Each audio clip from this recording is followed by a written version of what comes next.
us who've been in therapy since we're 17, we can spot you a mile away. Get out of here. You're the first person who's ever guessed it, I think. I win. I win the therapy game.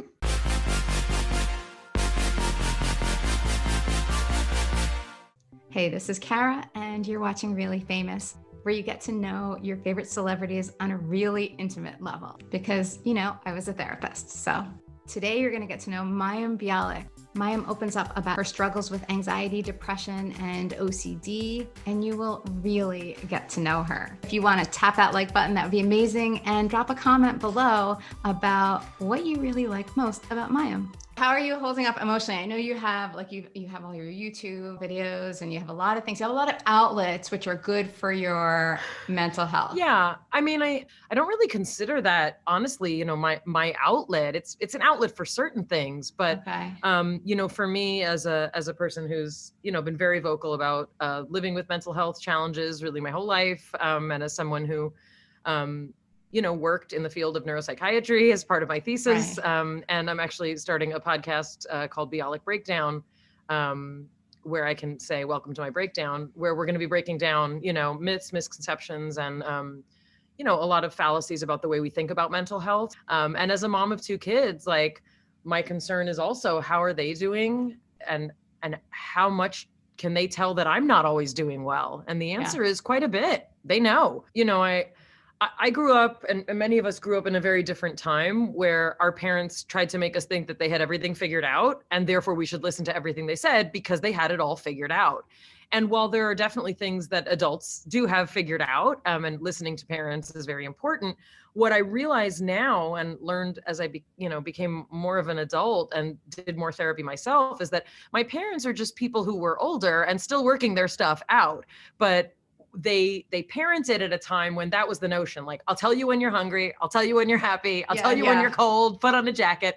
And I think that, like, a lot of, quote, progressive parenting, which is, for me, is not equated with helicopter parenting or, you know, being up in your kid's business all the time, but being able to say, like, wow, we are both separate beings. You are not an extension of me. You're my child, but I'm going through things, you're going through things, and we're going through it together. So while I think that there's age appropriate information for children to have, both about what's going on in the world and what's going on in my head and my heart, you know, social media has taken over our world and our teenagers, especially, in ways that none of us anticipated. And people are going to be like, it's the same. Like when you would hear it on the playground. It is very different because the playground is not connected to the interweb. Yeah. It's not connected to the rest of the world like that. So I definitely try and be honest with my children. And I think that's where you have to decide what's shielding and what's not. Because if you tell children you're okay, but you're not, they know. And they don't always know that you're not okay. They know that what you're telling them and what they're feeling don't match. And that mismatch can be very, very upsetting to children. It can make them feel like they're going crazy. And they're not going to put their finger on it at 5, at 7, even at 15. But that's what I try and do. I try and match for them that even if I'm going through something that they don't have full access to, I say, I'm having a hard one. Today's a hard one. Here's what we're going to do. We're not going to put extra pressure on whatever. We're going to order in, or we're going to take a walk. We're going to all have separate quiet time, whatever it looks like. Yeah, but also, right. So that's so interesting what you're saying about the mismatch too, because then they don't really trust themselves, or they question their own intuition or ability to feel what somebody else is feeling. And I mean, a very important someone else, but also I think that teaches them that they can be like that too. Like they can have those days because they're going to have those days for the rest of their lives. So I totally hear what you're saying. So just so you know, I used to be a therapist, so I am totally pro therapy and very I know this whole. Oh, you know? Yes. How do you know? I can tell by how you talk. Oh, are you serious? Yes. What did I say? Those of us who've been in therapy since we're 17, we can spot you a mile away. Get out of here. I never would have thought that. You're the first person who's ever guessed it, I think. I mean, people have told me, like, after we've talked, oh, I feel like we just had a therapy session, but no, I got it. You're the first one. I win. I win the therapy game. Okay, good. So I'm glad I disclosed so that you know. Everyone knows. Yeah, but I am, right. So I'm very pro therapy and I'm very pro figuring things out, talking about your feelings, thinking about things from that angle, because that's life, right? Yeah. So, yeah, okay. So let's back up also. Speaking of which, you had a very interesting childhood. So I heard you on a podcast recently. It was Stephen Levitt's podcast, right? Stephen Levitt? Yeah. Steve Levitt. Right. Okay. It was so great. I was really just you were such an interesting guest and just talking about all these real things. And I just loved it. And I appreciate you Thank for that. you. I appreciate that. I had a wonderful time with him. Yeah, he's Steve Levitt's the Freakonomics guy, as people know him. He's at University of Chicago. And that was actually one of my favorite interviews. I'm sure this will be a close second. Let's hope. I hope so. So, all right. So you were talking about your childhood with him and very interesting. So I hate to ask you to kind of repeat the same thing you talked about, but for those of, us who haven't listened to that, maybe you can tell me, like, walk me through. So it impacted who you are now, for sure. You were worried a lot, right? There's mental illness in your family. So I'm not going to say it. No, I kind of want your analysis, honestly. I'll give you my analysis, but you have to give it to me fresh. But I still will if you want. Okay. So, I don't remember exactly, which parts of everything I talked about, but, I can tell my story kind of in a nutshell. I'm a second generation American, and that is a big part of my story. My grandparents came to America during the pogroms that preceded the onset of World War II. So on my mom's side, like, my grandmother was an orphan when she came to this country. Half of her siblings had died in the war, and she was separated from her remaining siblings. And my mother's father was from a small town in Poland, and he had, both my grandparents left school. I don't even think my grandmother finished elementary school. My grandfather left at 15. So my mom's side of the family, they met at night school. They barely spoke English. Night school didn't work that well. And my mom grew up in poverty. Like, my mom grew up in a tenement house. She was born during World War II in the Bronx. And on my father's side, a little bit more of an assimilated story. My father's mother was from Warsaw, came over as a young girl, and my father's father was American, my only American-born grandparent. And my dad had more of like an assimilated 1950s, Jewish American. They moved to Long Island and all those things. My father was also born during the war. And I was raised, by these two people who both came from crazy, they did.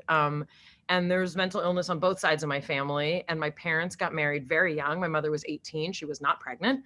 And she left Orthodox Judaism. And, they were these bohemian artists. And when I was born, they were literally sleeping in my grandparents' living room. Like, we weren't living somewhere at that time. And like, they were hippies, they were public school teachers, they were civil rights activists, and I grew up in Los Angeles, but I grew up like a New Yorker. They raised me like we were in New York. That was, they made me talk like I was like, they corrected my speach.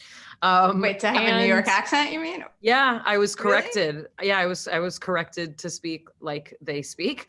And, we like played hit the penny in the street. Like, we had, bottle cap races. I grew up without a lot of money. We never owned a house in my life.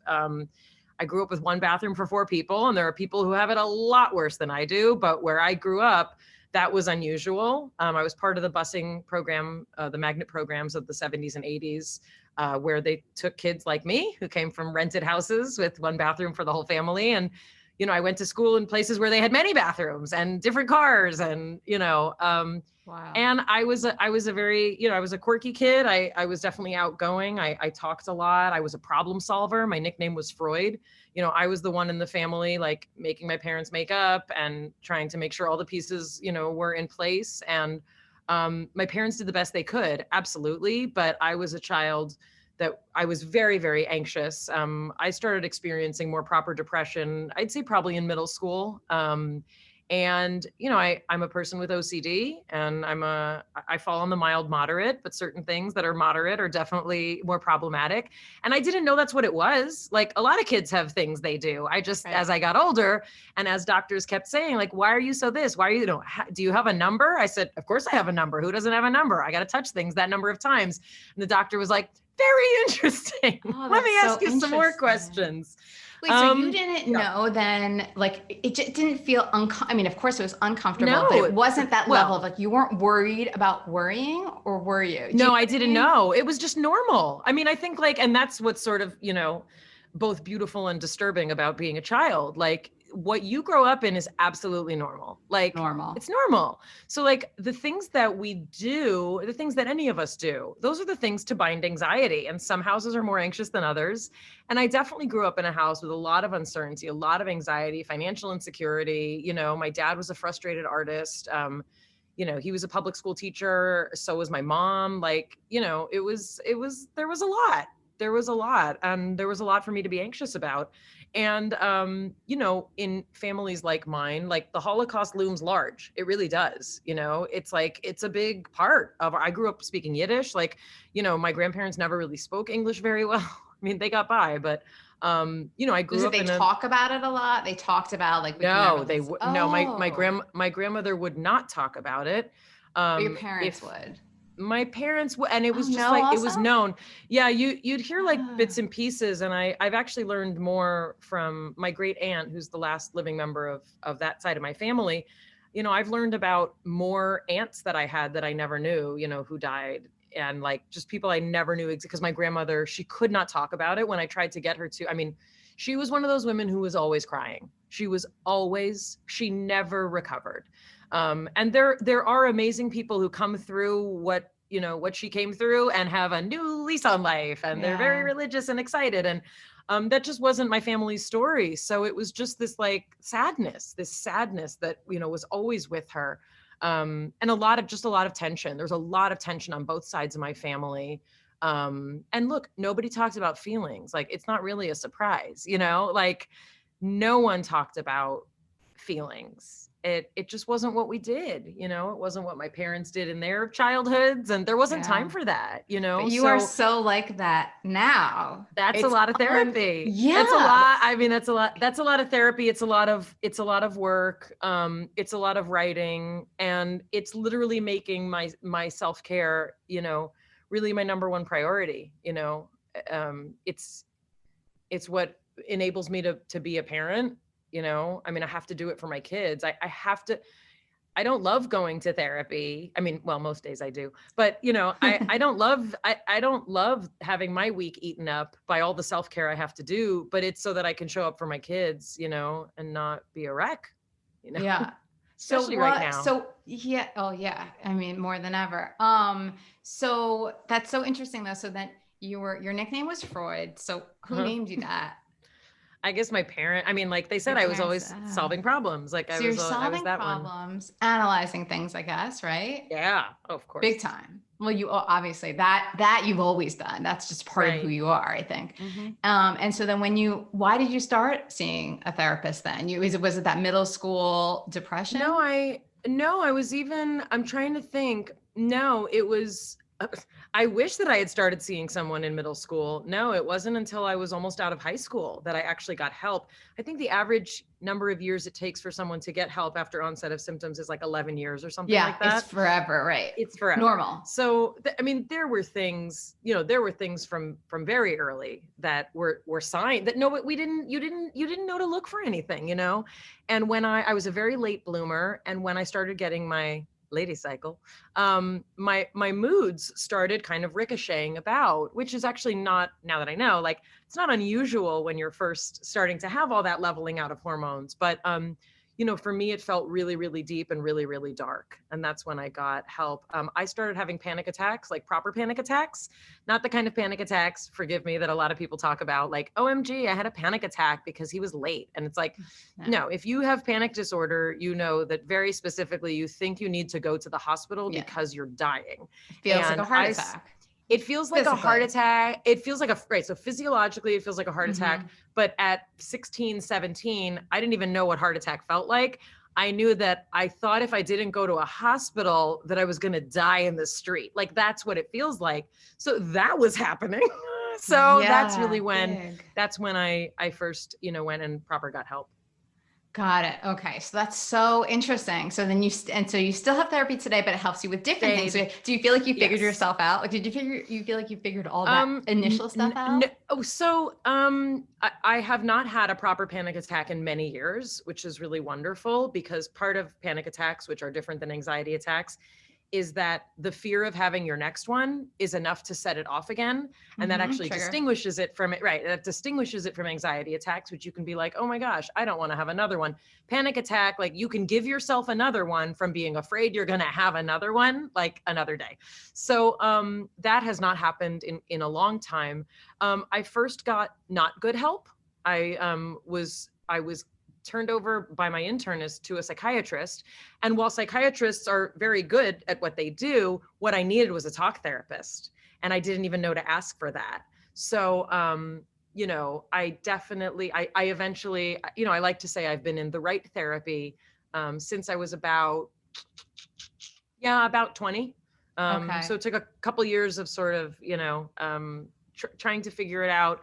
And being given medication, which absolutely helped me stop thinking I needed to go to the hospital. But working through a lot of that, yes, it takes a very long time.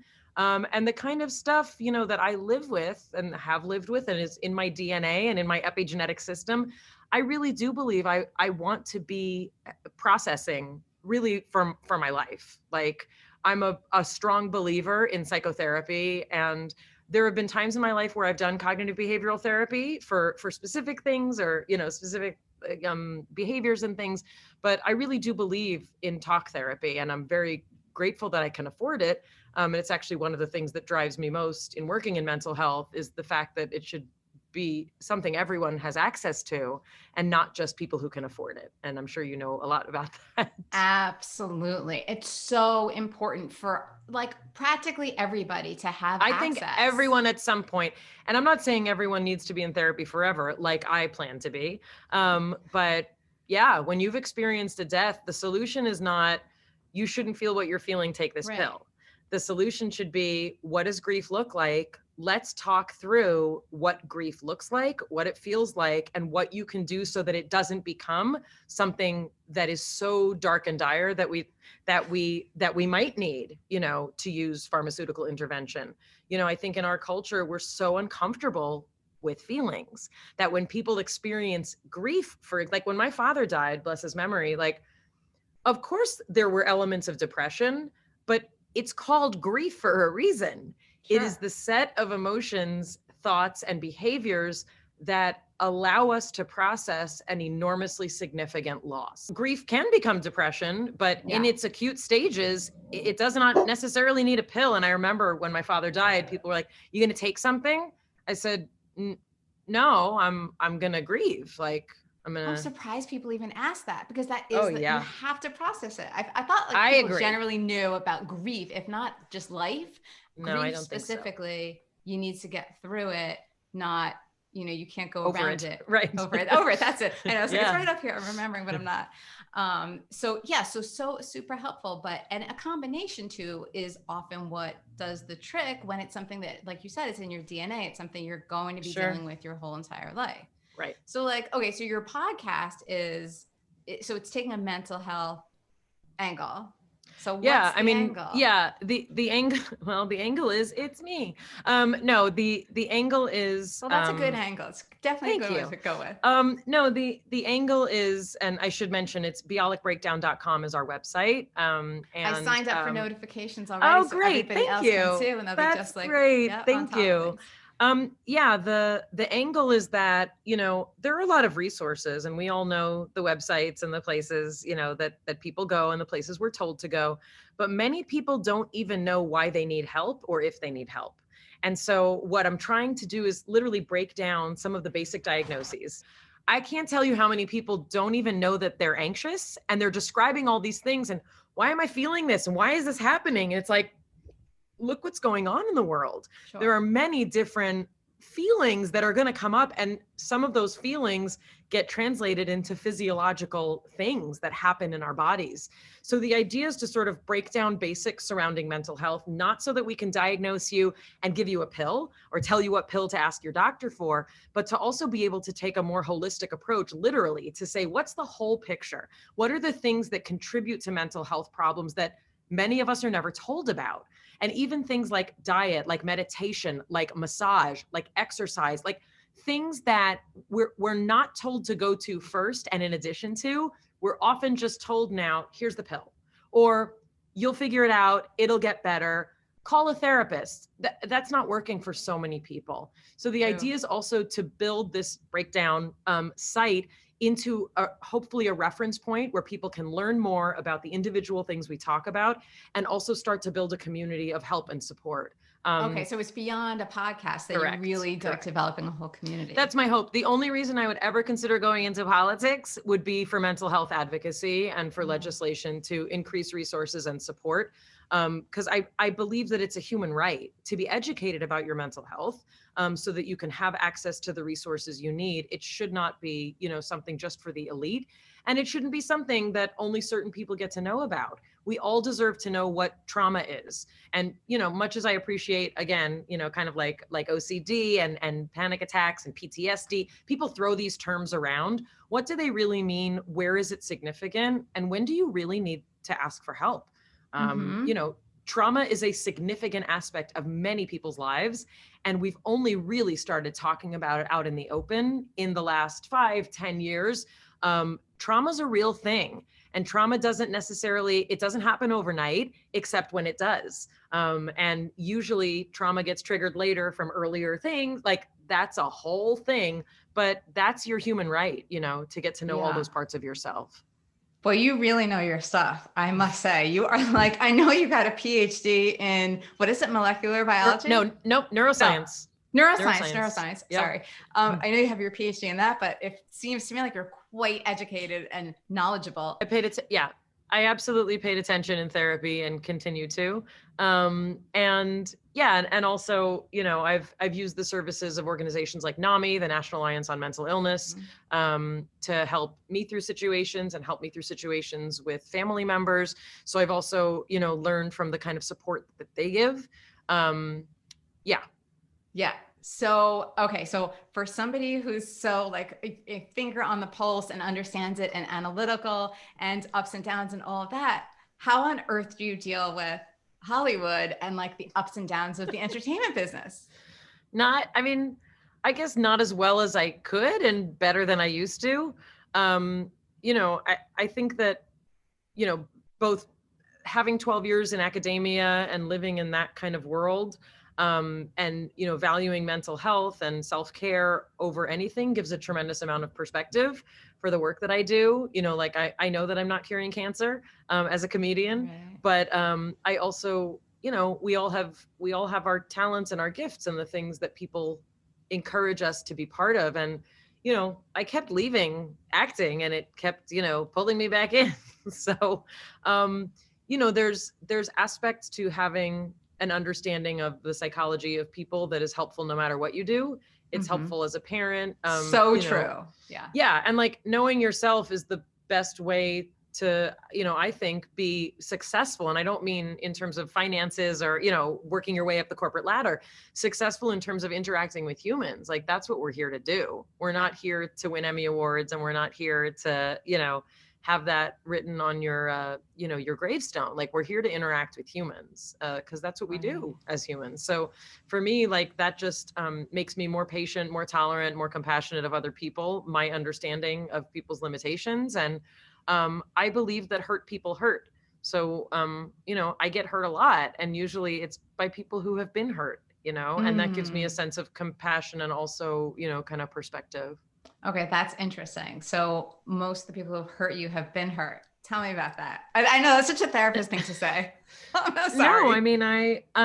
No, that's something I've heard that I've found to be true. As parents, we are taught, in progressive psychology and positive psychology that, children are trying to get their needs met. They'll do anything they can to get their needs met. And if you don't hear them asking gently, they're going to ask louder, and they're going to ask rougher, and they're going to ask by tugging, and they're going to ask by throwing things, right? So the key is, how do we learn, their earlier signals for what they need?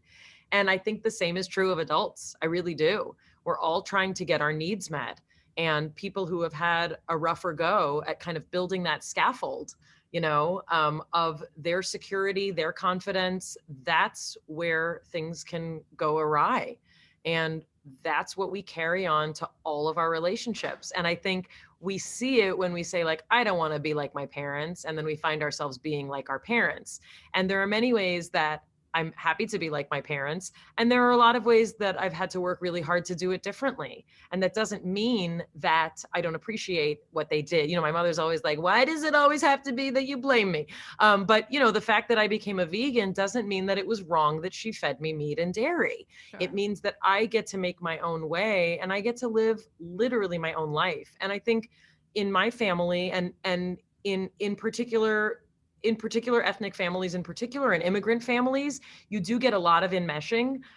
You get a lot of sticking together, and nobody understands us, and let's keep it all in the tribe, and no one needs to know what's going on. And it makes for a lot of secrecy. It makes for a lot of gossip, and that's it. Many people turn out fine. I happened to be the kind of kid that was deeply affected by that kind of confusion and tension. And so I get to do it my own way, also with my, parents in my life. And that's a challenge too, Yeah. And that reminds me too. So you said a highly sensitive person, right? I'm an HSP. Yeah. I found out, cause my younger son, I gave it to him. I infected him with HSP. But were you like, this is me, and I totally know this? And then finally there was something that explained. Oh yeah. Once I saw that acronym, it felt really good, to know that it's a real thing. Yeah. And my whole life I was told, you're too sensitive, you're too emotional, calm down, blah, blah, blah. All those things, which just made it worse, just made me feel crazier.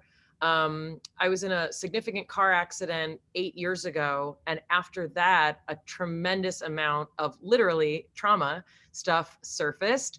I became sound sensitive. I became touch sensitive. And I was like, what is happening? I've lived my whole life not thinking of how loud a fire engine is. Like, why is this my life? So it's so interesting to have a child who did not experience, thank God, a car accident or that kind of trauma, and just was like that naturally. So the two of us together, when fire engines pass, we both go like this. So interesting. So that's I cover his ears, he covers mine. Yeah. So interesting. It's a physical response to physical, like sounds and light and things like that, not emotions of like. Because I was thinking when you first talked about it, you're right. I was thinking about how you feel. Really, it's empathy to the nth degree.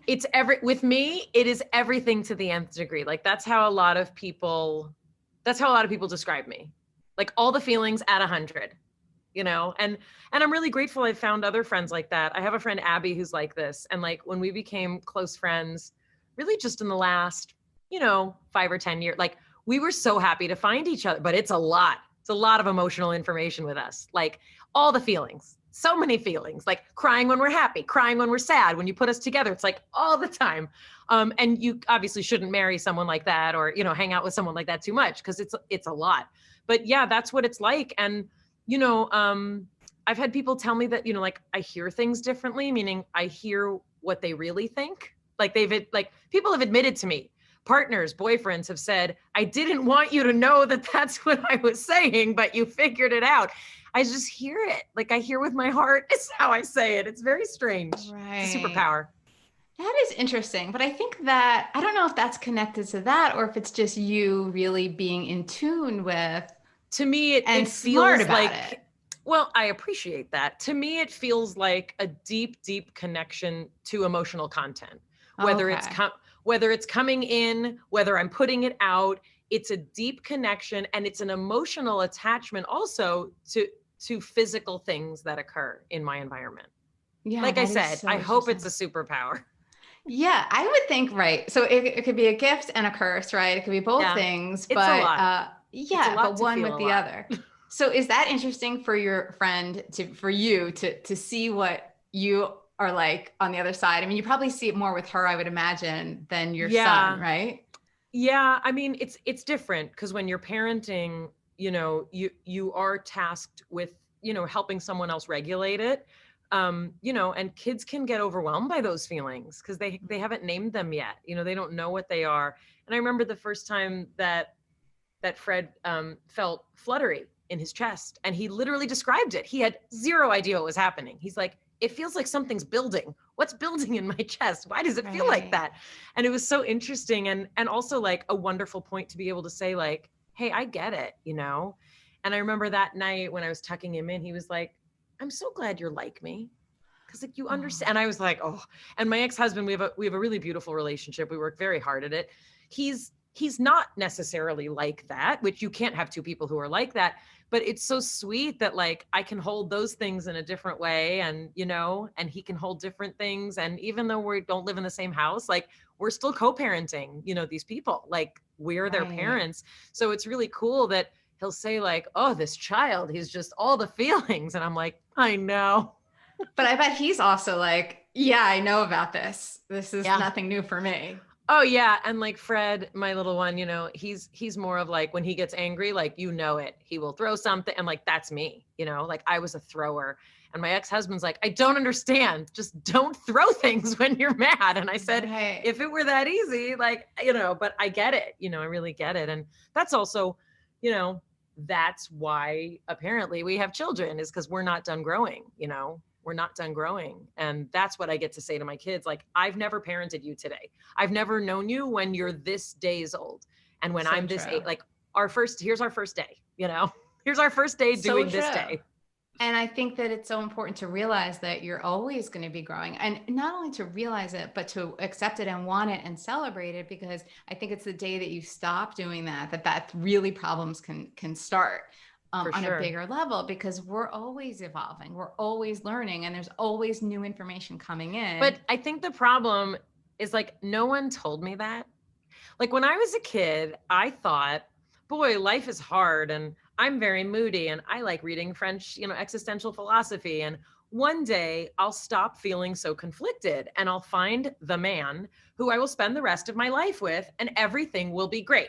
And no one said to me what you and I are talking about, which is now what I tell my children, my friends' daughters, the kids that I get to, not physically, but be around. Like, life is about a constant process of getting to know yourself.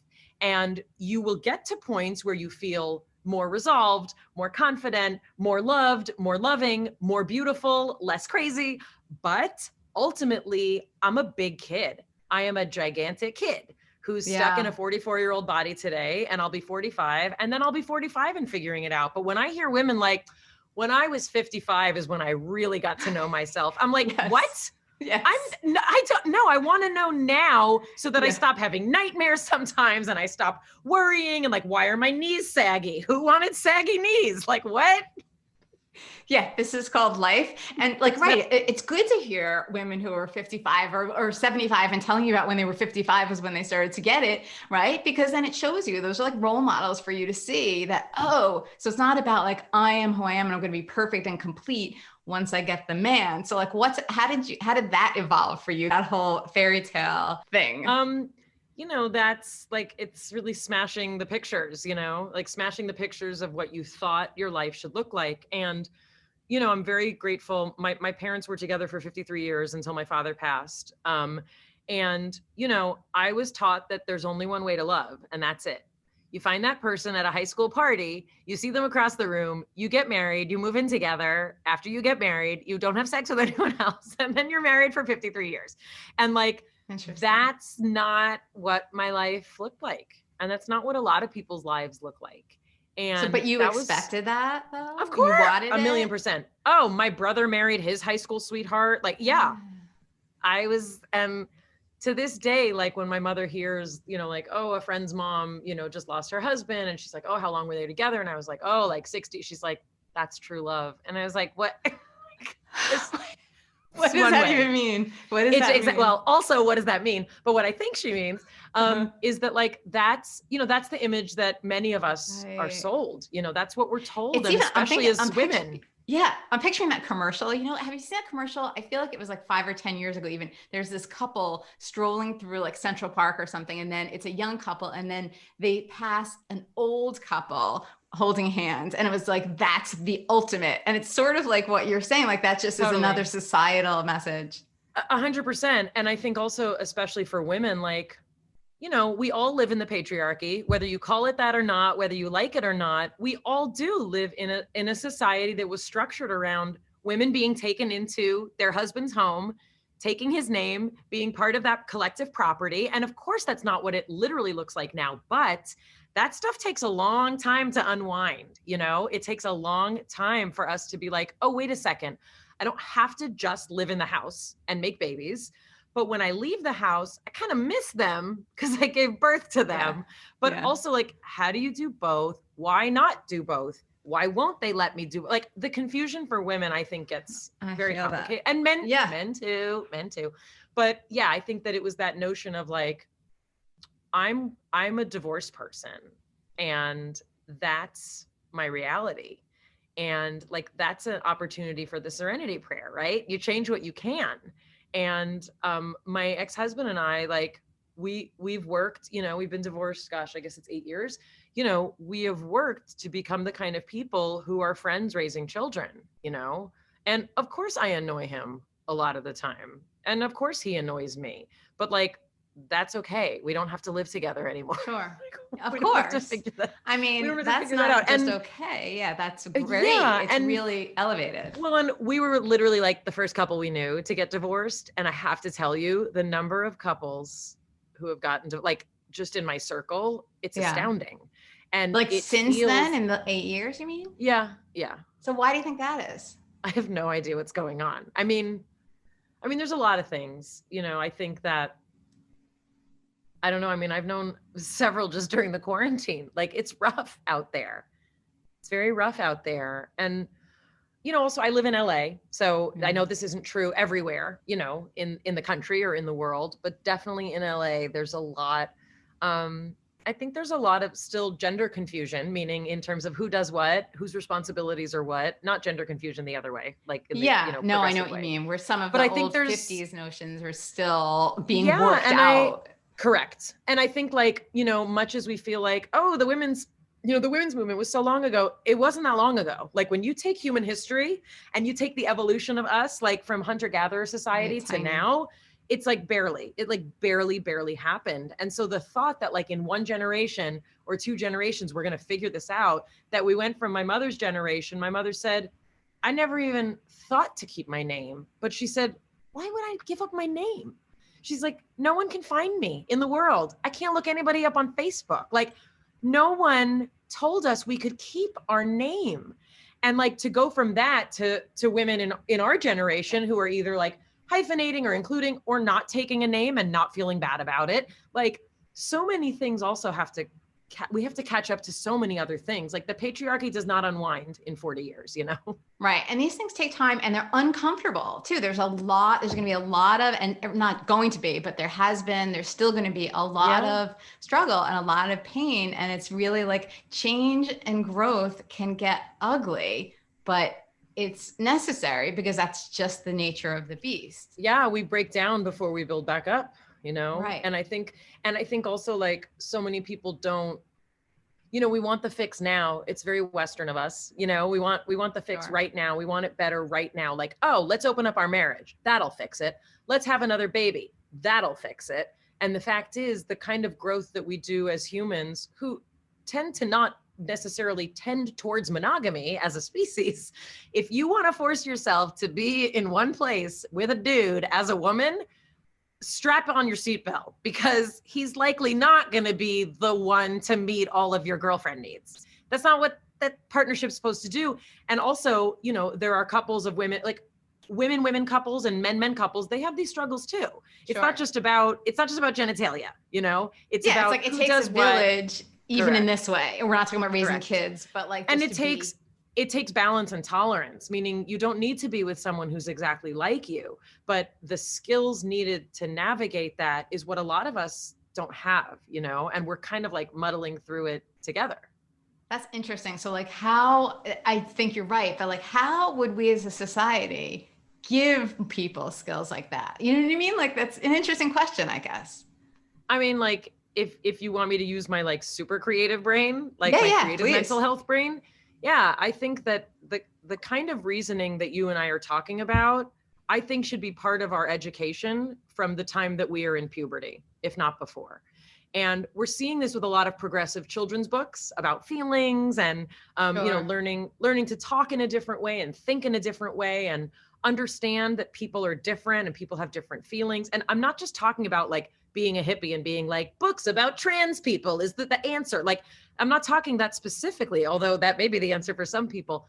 But the notion that we have something inside of us that needs calm, that needs space, that needs a certain amount of boredom, the notion of teaching mindfulness, like that's something we're starting to see in certain public schools, you know, here and there. That opens us up to the possibility of understanding our place in a way that none of us have been taught. And to me, learning how to be a good partner, not just sex ed and some of the things that are being taught in sex ed. Yeah, I wouldn't send my kid for those classes. Like, I don't need you to tell them every single detail about every single possible way to not get pregnant. Like, we can talk about it other times. But that's not what I'm talking about. I'm talking about emotional preparation, like for what comes next in the world. I mean, if we're going to teach you how to do math so you can balance a checkbook, why do we not give anyone skills for how to exist as a psychologically present human? Like, it's not just about say no to drugs. It's about drugs and alcohol are the things that we do to fill that God-shaped hole, right? Whatever that hole is in your soul, whether it's from trauma or abuse or just being an existentially existing human, we're going to fill it with something. You can fill it with work, you can fill it with food, or you can fill it with this self-awareness, you know? Yeah. And there's still going to be people who want to drink and do drugs. I totally get it. But the notion that when you're a teenager, that's what you're being taught to fill it with. Or here, take this pill. Take Prozac. That'll fix it. Right. Or take this phone or get more followers or whatever it is. Correct. Take a But better it's so selfie. Interesting. Yeah, right.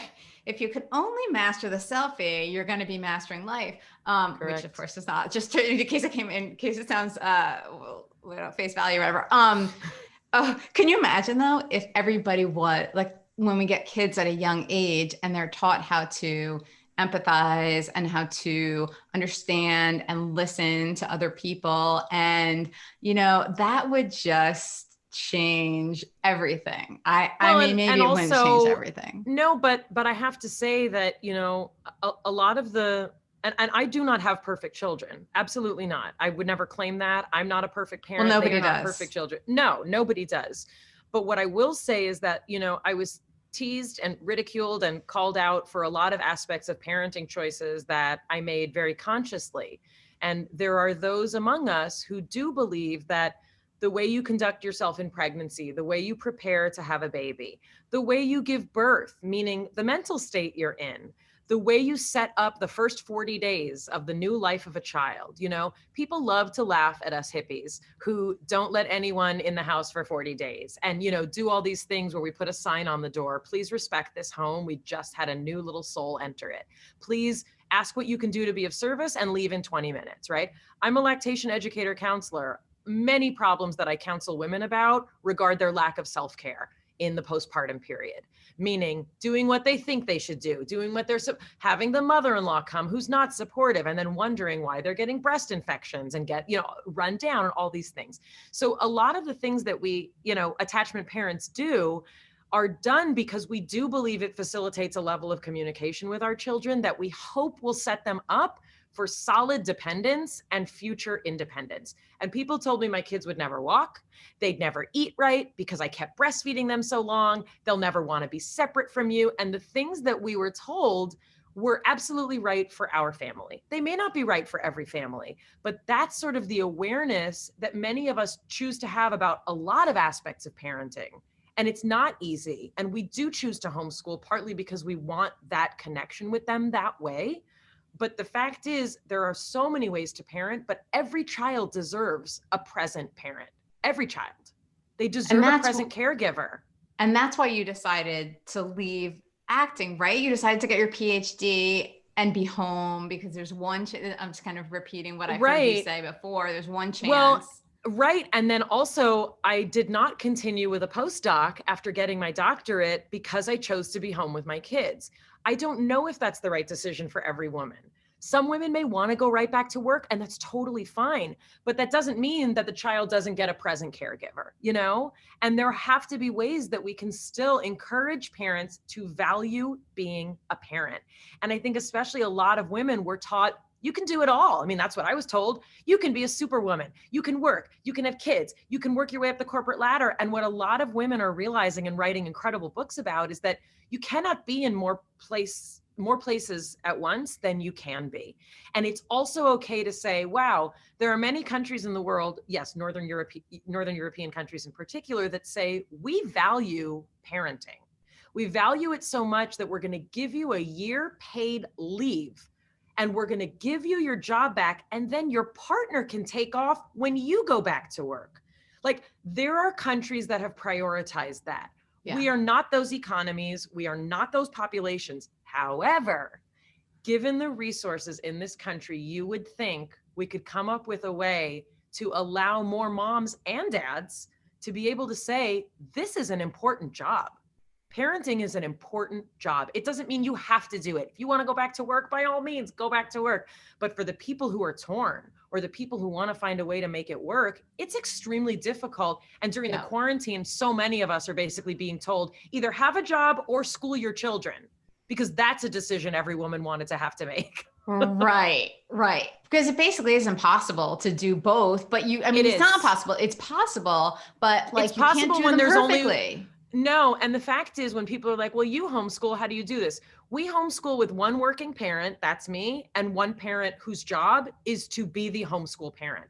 Every family that I know in our homeschool community is not part of a family with two working parents. You cannot do that.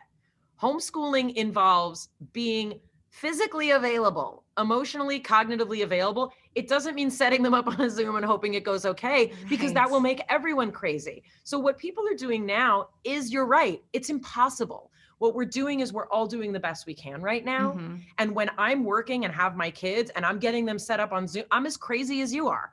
I'm like, I can't, I got to do that. People are I don't know, figure it out. Like, that's what my house looks like. And also feed the cats when you're done.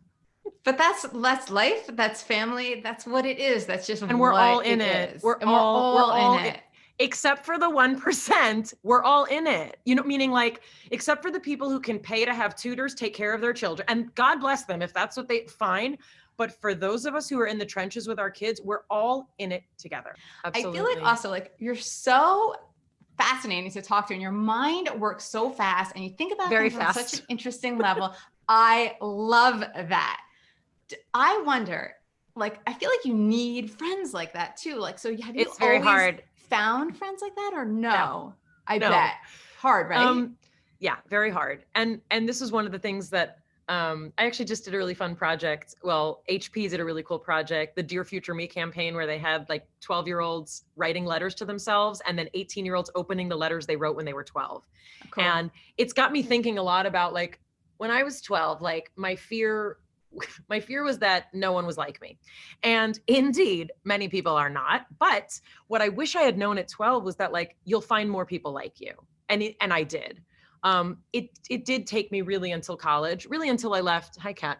Really until, until I left my parents' home, both physically and also kind of psychologically, to start being my own person.